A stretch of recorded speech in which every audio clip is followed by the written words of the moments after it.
எல்லாருக்கும் வணக்கம். ப்ரெஸ் இந்த டீசர் லான்ச் எல்லாருமே வந்ததுக்கு ரொம்ப நன்றி. ஃபர்ஸ்ட் நான் ஜவஹர் சாருக்கு வந்து என்னோட தேங்க்ஸ் சொல்லிக்கிறேன். சார், என்னோட கரியரை வந்து நீங்கள் தான் ஆரம்பிச்சு வச்சிங்க. இன்னைக்கு வரைக்கும் இந்த வண்டி ஓடிட்டு இருக்கு. நான் என்றைக்குமே நான் மறக்க மாட்டேன். இன்றைக்குமே என்னோட கரியருக்கு வந்து நீங்கள் தான் வந்து நிற்கிறீங்க. நான் எது கேட்டாலும் உடனே செஞ்சுருவார். அவர்கிட்ட வந்து ஒரு ஆர்டிஸ்டாக அறிமுகமாக்கி இன்னைக்கு வந்து நாங்கள் வந்து ஒரு ஃபேமிலியாக இருக்கோம். அது எனக்கு நான் ஒரு ரொம்ப பெருமைப்படுறேன் சார். கண்டிப்பாக நான் உங்களோட இருக்கிறதுல நிறைய ஃபெஸ்டிவல்ஸ் ஆகட்டும், நம்ம ஃபேமிலிஸில் எது நடந்தாலும் நான் அங்கே இருக்கேன், நீங்கள் நம்ம வீட்டுக்கு வரீங்க. அது ரொம்ப ரொம்ப எனக்கு பெருமையான ஒரு விஷயம். அண்டு நான் உங்கள் பெரிய ஃபேன் சார். அது நான் உங்கள்கிட்ட நிறைய தடவை சொல்லியிருக்கேன். அந்த யாழினி மோகினி அண்ட் திருச்சிற்றம்பலம் இதெல்லாம் வந்துட்டு அத்தனை தடவை பார்த்துருக்கேன். உங்களோட மேக்கிங் அண்டு நீங்கள் உங்கள் ஃபேமிலியில் வந்துட்டு நீங்கள் அந்த எந்த விஷயமா இருந்தாலும் நீங்கள் ஹேண்டில் பண்ணுறது எல்லாமே கூலாக ஹேண்டில் பண்ணுவீங்க. அது எனக்கு ரொம்ப ரொம்ப பிடிக்கும். அது நான் நிறைய கற்றுருக்கேன் உங்ககிட்ட. எப்படி எந்த ஒரு சுச்சுவேஷனாலும் இவ்வளோ ஒரு காமாக ஹேண்டில் பண்ணுறாரு. ஸோ அது கண்டிப்பாக எல்லாருக்குமே தேவை. ஏன்னா நான் ஒரு பயங்கரமான ஓவர் திங்கர். நான் ஏதாவது ஒரு ஸ்டேஜுக்கு தெரியும், நான் ஏதாவது நான் வந்து அப்படி யோசிச்சுப்பேன், ஐயோ அடுத்து என்ன ஆகணும், தூக்கம் வராது. அது மைண்டுக்கு வந்து ஓகே இது கிளியர் அப்படின்னு தெரிஞ்சாதான் நான் அடுத்த கட்டத்துக்கே போவோம். அந்த மாதிரியான ஒரு ஆள். நான் உங்ககிட்ட நிறைய கற்றுக்கிட்டேன். Thank you so much sir. நம்ம இந்த ரிலேஷன்ஷிப் இன்னும் பல வருடம் நம்ம போகணும், எப்படி இருக்கணும், ஹெல்த்தியாக இருக்கணும். நான் வந்து கடவுள்கிட்ட வேண்டிக்கிறேன். Thank you. And N wife Shreya வந்திருக்காங்க. அவங்களோட சப்போர்ட் வந்து எனக்கு ரொம்ப ரொம்ப பெருசு. அவங்க இல்லைன்னா கண்டிப்பாக இந்த அளவுக்கு வந்திருக்க முடியாது. எப்படி சொல்லணும்னா, அதை சொன்ன ரொம்ப நான் நிறைய யோசிப்பேன். அடுத்து என்ன பண்ணுறோம், நம்ம லைஃப் எதை நோக்கி போகுது. சொசைட்டிலாம் இன்ஸ்டாகிராம்லாம் பார்க்கும்போது இப்போலாம் பதறுது. ஏன்னா இன்ஸ்டாலெலாம் வந்து அவ்வளோ போஸ்ட் எல்லாம் பார்த்தீங்கன்னா எதுவுமே நமக்கு பாசிட்டிவாக இருக்கிற மாதிரிலாம் இப்போ கிடையாது. இது அங்கே நடந்தது, அது அங்கே எரிஞ்சது, இங்கே ஒரு குண்டு வெடிச்சது, ஏலியன் வருது, அது இதுன்னு சொல்லி இதெல்லாம் பார்க்கும்போதே பயமாக இருக்கு. ஸோ அப்போல்லாம் வந்துட்டு யோசிப்பேன் என்ன பண்ணுறது அப்படின்னே தெரியாது எனக்கு. அப்போது என்னன்னா, எனக்குமே கடந்த ஒரு 2 வருஷமாக ரொம்ப பயங்கரமான ஒரு பேட் டைம். என் ஃபேமிலி ஆகட்டும், அம்மா உடம்பு சரியில்லை, அந்த மாதிரி நிறைய விஷயங்கள் என்னை சுற்றி நடந்தது. நான் ரொம்ப ஒரு பயங்கர ஒரு டிப்ரெஷனுக்குள்ளாயிட்டேன். என்னடா இது, எதுவுமே ஒரு ஹாப்பனிங்காக ஒரு விஷயமே நடக்க மாட்டேங்குது. நான் எப்பவுமே வந்து ஓரமாக உட்காந்துட மாட்டேன். அடுத்து என்ன பண்ணணும், ஏதாவது ஒரு முயற்சி எடுக்கணும், நம்ம அடுத்த கட்டத்துக்கு போகிறது முயற்சி எடுக்கணும்னு அதான் யோசிச்சுட்டு தான் இருப்பேன். ஸோ அப்படி போயிட்டே இருக்கும் போது சரி ஓகே, எனக்கு இது ஒரு சின்ன பழக்கம் இருக்கு. ஓகே, ஒருவேளை நம்ம டைம் சரியில்லையோ, நம்ம ராசி சரியில்லையோ, குழந்தை அழுகுது பேசுறதை கேட்டு, சரி. ஸோ நம்ம டைம் சரியில்லையோ, ராசி சரியில்லையோன்னு சொல்லி என்ன பண்ணோம்னா, சரி ஓகே நம்ம வந்து யூடியூப்ல போய் நம்ம ராசி எல்லாம் போட்டு என்ன டைம் எப்படி இருக்குன்னு பாக்குற ஒரு பழக்கம் எனக்கு இருக்கு. தயவுசெய்து தப்பா நினைச்சுக்காதீங்க. நான் போய் பார்ப்பேன். பல பேர் பண்றதுதான் இல்ல. அப்போ நேத்து கூட பார்த்தேன். நீங்க பாத்தீங்களா? அங்க போனவனே இன்னும் டிப்ரெஷன் அதிகமாகுது. அந்த தம்ப்நெயில் டைட்டில்லாம் நீங்க பாத்தீங்கன்னா வந்து வயது வரம்பை மீறி ஒண்ணு நடக்க போகுது. என்ன நடக்க போகுது நம்ம லைஃப்ல, வயது வரம்பை மீறி என்ன நடக்க போகுது, அந்த மாதிரி எல்லாம் இருக்கும். இன்னொன்னு வந்து வாழ்க்கை தலைக்கெல்லாம் மாற போகுதுலாம் தம்ப்நெயில் இருக்கும். ஏற்கனவே நம்ம பயங்கர டிப்ரெஷன் இருக்கு, அது பார்த்தா இன்னும் டிப்ரெஷன் ஆயிடுச்சு. அதனால விட்டுறது. இந்த டேட் போட்டு இது நடந்தே தீரும் அப்படின்னு வேற இருக்கும். ஆமா, இது கண்டிப்பா அந்த டேட்ல நடந்தே தீரும் அப்படிலாம் போட்டுருவாங்க. சரி ஓகே, இது வந்து வேலைக்காவான்னு சொல்லி அதை விட்டுறது. அப்போல்லாம் வந்து ஸ்ரேயா வந்து அவங்க என்ன மாதிரி கிடையாது, அவங்க ரொம்ப கூலா ஹேண்டில் பண்ணுவாங்க. அவங்களோட சிரிப்பு எனக்கு ரொம்ப பிடிக்கும். அப்போ ஸ்ரேயா பார்க்கும்போது ஓகே நம்ம பொண்டாட்டி இருக்கா நமக்கு, ஸோ பார்த்துக்கலாம், எதாக இருந்தாலும் பார்த்துக்கலான்னு சொல்லி ஒரு கான்ஃபிடென்ட் வந்து எனக்கு ஸ்ரேயா கிட்ட தான் கிடைக்கும். தேங்க்யூ. நான் ரொம்ப நிறைய நான் வந்து கடமைப்பட்டிருக்கேன். நீ கடைசி அவங்க கொடுத்து வச்சிருக்கணும். Thank you so much. அண்டு நான் டார்க் ஹெவனுக்கு வரேன். எனக்கு எல்லா ஆர்டிஸ்ட் மாதிரியுமே எனக்குமே ஒரு நல்ல படம் பண்ணணுன்ற ஒரு ஆசை எனக்குமே இருக்கு. ஒரு நல்ல டீமோட பண்ணணும், ஒரு நல்ல டைரக்டரோட பண்ணணும், நல்ல கதை பண்ணணுன்ட்டு. அப்போது அந்த மாதிரி யோசிச்சுட்டே இருக்கும் போது எனக்கு என்னோட குட் டைம் அங்கே தான் ஸ்டார்ட் ஆச்சு நான் நினைக்கிறேன். பாலாஜி ப்ரோட்ட வந்து எனக்கு ஒரு மெசேஜ் வந்தது, இந்த மாதிரி நான் D3 டைரக்டர் பாலாஜி உங்களை மீட் பண்ணணும் அப்படின்னு. நான் வந்து D3 படம் பார்க்கலங்க, நான் தியேட்டரில் பார்க்கல. பட் ஆனால் அதோட ஒர்க் டிஜிட்டலாக நான் பார்த்துருக்கேன். அந்த போஸ்டர் அண்டு வந்து ட்ரைலர்ஸ் இதெல்லாம் நான் நிறைய பார்த்துருக்கேன். பார்க்கும்போது அதோட ஒர்க் வந்து நீட்டாக இருக்கும், நல்லா ஒரு மாதிரி கிளாரிட்டியாக குவாலிட்டியாக சூப்பராக பண்ணியிருப்பாங்க. பார்த்தோன்னே ஓகே நல்ல டேரக்டர் ஆச்சு அப்படின்னு சொல்லிட்டு டக்குன்னு நான் அவர் கால் பண்ணி நானே உடனே கூப்பிட்டு, பிரதர் எப்போ வரணும்னு சொல்லுங்கள், நான் வந்து மீட் பண்ணுறேன் அப்படின்னு சொல்லி நான் அவர் நேரில் போய் மீட் பண்ணேன். ஸ்டோரி சொன்னாங்க, சூப்பராக இருந்தது. ஒரு த்ரில்லர், ஒரு காப் ஸ்டோரின்னும் போது இப்போ என்ன மாதிரி வளர்ந்து வர இந்த ஏர்லி ஸ்டேஜில் ஒரு காப் ஸ்டோரி கிடைக்கிறது வந்து ரொம்ப ரேர்னு தான் நான் நினைக்கிறேன். ஏன்னா அவ்வளோ ஈஸியாக டக்குன்னு வந்து அமைஞ்சிடாது ஒரு ஆர்டிஸ்ட்டுக்கு. எனக்கு ரொம்ப நான் லக்கியாக ஃபீல் பண்ணேன். ஓகே ஒரு காப் ஸ்டோரி இது நம்ம சூப்பராக பண்ணலாம். ஏன்னா ஒரு ஆர்டிஸ்ட்டுக்கு நம்மளை டிஃப்ரெண்ட்டாக நம்ம காமிச்சிக்கலான்ற ஒரு நம்பிக்கை எனக்கு இருந்தது. இந்த கதை நம்ம கரெக்டாக இருக்கும், ஒரு சேலஞ்சிங்கான ரோல், இதை நம்ம கண்டிப்பாக எடுத்து பண்ணணும்னு அவர்கிட்ட நான் சொன்னேன். கண்டிப்பாக நான் பண்ணுறேன் ப்ரோ. 100% நம்ம பண்ணலாம் அப்படின்னு சொல்லி நான் சொன்னேன். ஸோ அப்படி கிடைச்சது அந்த படம் சூப்பராக வந்திருக்கு. ஆனால் ஒரே ஒரு விஷயம் சொல்லிக்கிறேன், பாலாஜி ப்ரோ கண்டிப்பாக உங்களோட டேலண்ட்டுக்கு நீங்கள் வந்து கண்டிப்பாக ஒரு பெரிய இடத்துக்கு போவீங்க. இது வந்து நம்ம டீம் எல்லாருமே வந்தாங்க. அவங்கெல்லாம் பார்க்கும்போது அவ்வளோ எளிமையாக தெரிஞ்சது இல்லை. நம்ம நினைக்கும் போது நம்ம வந்து என்றைக்குமே நம்ம ஆளுங்களை பார்த்து நம்ம வந்து எடை போட்டுருவோம். இந்த சொசைட்டியில் வந்து ஈஸியாக நம்ம பார்த்துட்டு ஓகே இவங்க அப்படிதான் அவ்வளோதான் இருப்பாங்க அப்படின்னு நம்ம எடை போட்டுருவோம். அப்படி கிடையவே கிடையாது. தயவுசெய்து இந்த டீமை பார்த்து யாருமே தப்பு நினைச்சோம். அவ்வளோ சூப்பரான ஒர்க்கரு, எல்லாமே சென்சிபிளான ஒர்க்கரு. ஒரு இடத்துல கூட இப்போ நான் நிறைய இது வரைக்கும் சீரியஸ் நான் பெருசாக நான் பண்ணலைங்க. நான் இப்போ தான் அடுத்தடுத்து பண்ணிக்கிட்டு இருக்கேன். ஒரு இடத்துலையுமே நமக்கு தோணும் இந்த சீன் இப்படி பண்ணியிருக்கலாம், இந்த சீன் இப்படி நடிச்சிருக்கலாம், ஏன் இந்த மாதிரி ஒரு செட்டு ஒர்க் இப்படி இருக்கு, அதெல்லாம் நம்ம யோசிப்போம். ஆனால் இவங்க கிட்ட அந்த மாதிரி எனக்கு ஒரு நாள் கூட நான் வந்து இது நல்லா இல்லை, இப்போ இந்த கிரிஞ்சின்னு ஒரு வார்த்தை இருக்குல்ல, அந்த மாதிரி இல்லை கூட நான் யோசிச்சு கூட கிடையாது. அவ்வளோ பர்ஃபெக்டாக யோசிப்பார். அவர் ஒரு விஷயம் சொல்றாருன்னா அதுல கரெக்ஷன் பண்றதுக்கு இருக்கவே இருக்காது. அவ்வளோ சூப்பரா வந்து அவங்க டீம் வந்து ஒர்க் பண்ணுவாங்க. ஸோ சூப்பர் ப்ரோ, கண்டிப்பா நீங்க ஒரு பெரிய இடத்துக்கு போவீங்க, அதுல எந்த ஒரு மாற்று கருத்தும் இல்லை. அடுத்தது வந்து இந்த படம் எனக்கு கிடைச்சது வந்து ரொம்ப ரொம்ப நான் ஹாப்பியாக ஃபீல் பண்ணுறேன். இது கண்டிப்பாக சூப்பராக வரும். அந்த நம்ம கோபால் சார் பற்றி ஒரு விஷயம் நான் சொல்லி ஆகணும். அவர் வந்து என்ன சார் கன்னி பேச்சுன்னு தானே சொன்னீங்க? கன்னி பேச்சு. அவர் வந்து ரொம்ப ஒரு மோட்டிவேஷனலான ஒரு ஸ்பீக்கர்னு வச்சுங்களேன். எனக்குலாம் வந்து ஸ்பாட்டில் எனக்கு அந்த டீம்லேயே அவர் தான் டைம் பாஸ். எனக்கு வந்து நான் ஃப்ரீயாக இருக்கும்போது நான் அவர் பக்கத்தில் போய் உட்காந்து பேசிகிட்டு இருப்பேன். ஆனால் ஒரு நாள் என்ன ஆயிடுச்சுன்னா அவரை பார்த்தாலே பயப்பட வச்சிட்டாப்ல. வந்துட்டு சார் வணக்கம் சார் அப்படின்னு சொன்னார்னாலே சார் ஓகே சார் நான் சொல்லிட்டு போயிடுவேன். என்ன ரீசன் அப்படின்னா, ஒரு நாள் நைட்டு 2 மணி வரைக்கும் ஷூட் போயிட்டு இருக்கு, செம பசி, நம்மளால் வேற சாப்பிட மாட்டார்னு எல்லாரும் சொன்னாங்க. அவர் சாப்பிட மாட்டார், நம்மளையும் சாப்பிட வைக்க மாட்டேங்கிறாரு. எனக்கு அவ்வளோ பசி, என்னடா இது அப்படின்னு சொல்லி உட்காந்துட்டே இருக்கும்போது அப்பதான் பார்த்தா இவங்கெல்லாம் அந்த கோபால் சார் இவங்க எல்லாருமே உட்காந்து அந்த அந்த கல்யாணத்துல அன்னைக்கு இந்த பாய் வீட்டு கல்யாணத்துல சிக்கன் பிரியாணி செம்மையா இருந்தது, மட்டன், இந்த மாதிரிலாம் உட்காந்து பேசுறது காதுல வந்து நமக்கு எச்சி ஊறும். அப்போ ப்ரோ வேற வந்து என்ன சொல்றாரு, ப்ரோ அந்த சீன் பார்க்கும்போது நீங்க வந்து அந்த டைலாக் பேசி முடிச்சுட்டு த்ரோட் இப்படி முழுங்குனீங்க, அது அந்த மாதிரி பண்ணாதீங்க ப்ரோ அப்படின்னு சொல்லாரு. அப்படியா, சரி ப்ரோ, நான் அதை கட் பண்ணிக்கிறேன், அவாய்ட் பண்ணிக்கிறேன், அது மேபி ஒரு ஏதோ நமக்கு அது பழகிருக்கும், நான் அதை கட் பண்ணிக்கிறேன், ட்ரை பண்ணுறேன்.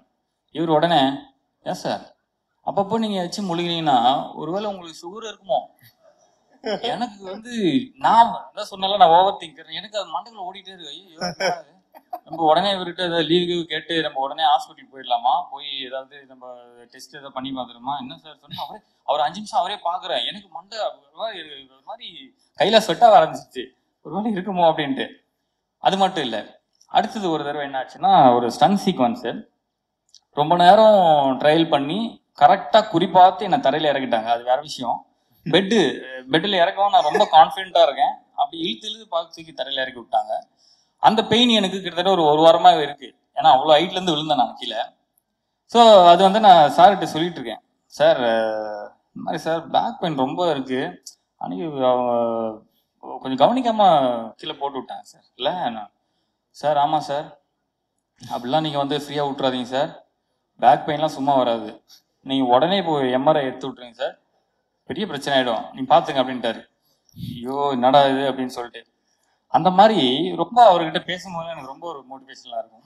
சைட்ல ஏதோ மெடிக்கல் ரெப்ரசன்டேட்டிவா வேலை பார்த்துருக்காரு அந்த மாதிரி தான். அதே மாதிரி என்கிட்ட மட்டும்தான் அவர் அப்படி இருப்பாரு, அது ஏன்னு எனக்கு தெரியாது. திடீர்னு இப்போ ஒரு 3 நாளைக்கு முன்னாடி சாரை மீட் பண்றதுக்கு பொக்கே வாங்கலான்னு போறோம். என்ன பாக்குறாரு, நான் வந்து போல காப்புன்றதுனால ஷேவ் பண்ணும் இல்லையா, பார்த்த உடனே கேட்குறாரு, சார் நீங்க ஃபுல் ஷேவ் பண்ணதான் சார் நல்லா இருக்கீங்க, இந்த தாடி நல்லா இல்லை சார். சார் நான் பக்கத்துல சலூன் இருக்கு சார், நான் போய் ஷேவ் பண்ணிட்டு வந்துடுறேன் சார். அப்புறம் இல்லை சார், இந்த தாடி சொல்ல, நீ முன்னாடி நல்லா தாடி வச்சிருந்தீங்களா அந்த மாதிரி சார், நான் போயிட்டு ஒரு வாரம் கழிச்சு வரேன் சார். உங்களுக்கு என்ன சார் பிரச்சனை, என்ன பார்த்தாலே உங்களுக்கு என்ன தோணுது, ஏதாவது உங்களுக்கு சொல்லணும்னு தோணுதா? அப்போதான் அப்படியே பார்த்துட்டு அந்த மாதிரி ஒரு ஃபன்னான ஒரு இதுதான். ஸோ இந்த டீம்ல நிறைய ஒரு ஹாப்பியான மூமெண்ட்ஸ் எல்லாம் சூப்பராக இருக்கு. அண்ட் வந்து நான் காஸ்டிங்கை பற்றி நான் சொல்கிறேன். இவரோட காஸ்டிங் வந்துட்டு நிறைய பேசுகிறேன் நான், ரொம்ப டைம் இருக்குதா? இல்லை காஸ்டிங் வந்துட்டு அவ்வளோ சூப்பராக பார்த்து பாலாஜி பிரதர் வந்து செலக்ட் பண்ணிருக்காரு. இன்னும் நிறைய பேரால் வர முடியலன்னு நினைக்கிறேன். வேல் ராமூர்த்தி சார் இருக்காங்க, ரித்திகா மேம் இருக்காங்க, அப்புறம் ஜெயக்குமார் சார், பிரதீப், தர்ஷிகா, சுமித்ரா, இன்னும் நிறைய பேர் இருக்காங்க.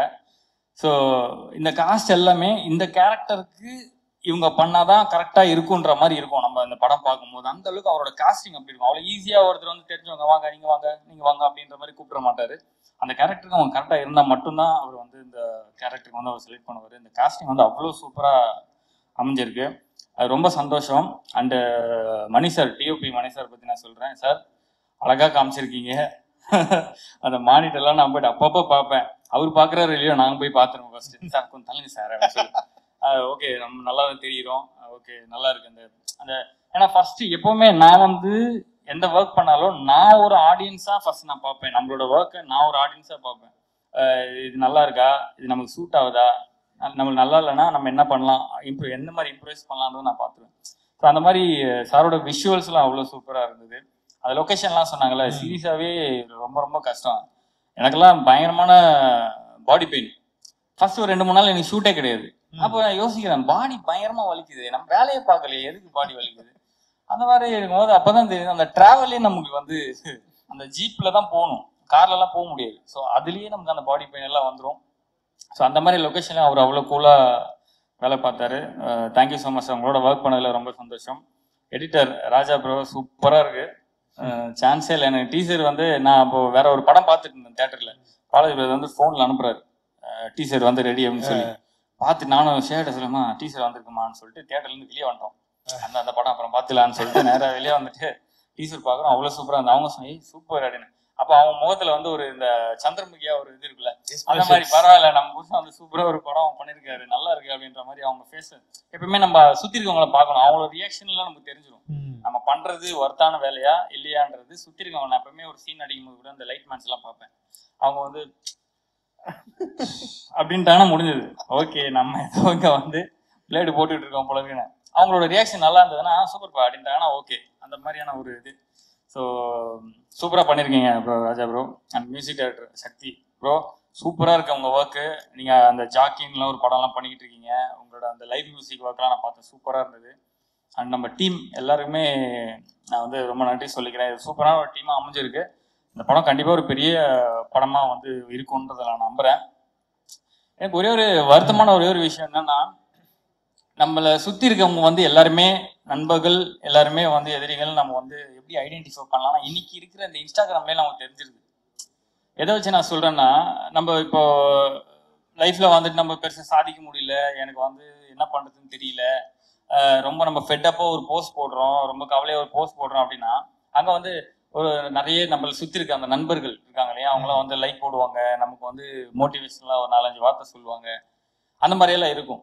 இதே நீங்கள் வந்து ஒரு விஷயம் அச்சீவ் பண்ணுறீங்க, படிப்படியாக ஏதோ முன்னேறிட்டு இருக்கீங்க, ஏதோ பண்ணுறீங்க அப்படின்னும் போது நம்ம எதிர்பார்க்குற அந்த அந்த நண்பர்கள், அந்த சர்க்கிள் இருக்கிற நண்பர்கள் யாருமே உள்ளே வர மாட்டேங்கிறாங்க. ஒரு சப்போர்ட்டோ ஒரு இதுவோ அதை தெரிவிக்க மாட்டேங்கிறாங்க. அங்கே புரியுது, அங்கே நீங்கள் அதில் பார்த்தீங்கன்னா உங்களுக்கு தெரிஞ்சிடும் யார் யாரெல்லாம் உங்களை ஃபாலோ பண்ணுறாங்க, நீங்கள் பண்ணுறதை பார்க்குறாங்க, ஆனால் அவங்களோட சப்போர்ட் உங்களுக்கு கிடைக்க மாட்டேங்குதுன்ற நீங்கள் ஈஸியாக கண்டுபிடிச்சிடலாம் அந்த சோஷியல் மீடியா வச்சு. ஸோ அதில் வந்து நான் அதை பார்க்க இந்த நம்ம கவின் பிரதர் கூட டாடா மூவியில் வந்து ஒரு டைலாக் ஒன்று சொல்லியிருப்பார், நம்ம நல்லா இருக்கலாம் ஆனா உங்களோட நாங்க நல்லா இருந்துடக்கூடாதுன்றது. அதுதான் இங்க இருக்கு. ஆக்சுவலா நம்ம வந்து அதை பத்திலாம் நம்ம வந்து ஆக்சுவலா கவலைப்படவே தேவையில்லை. நம்ம ஒர்க்கை பார்த்துட்டு போயிட்டே இருப்போம்.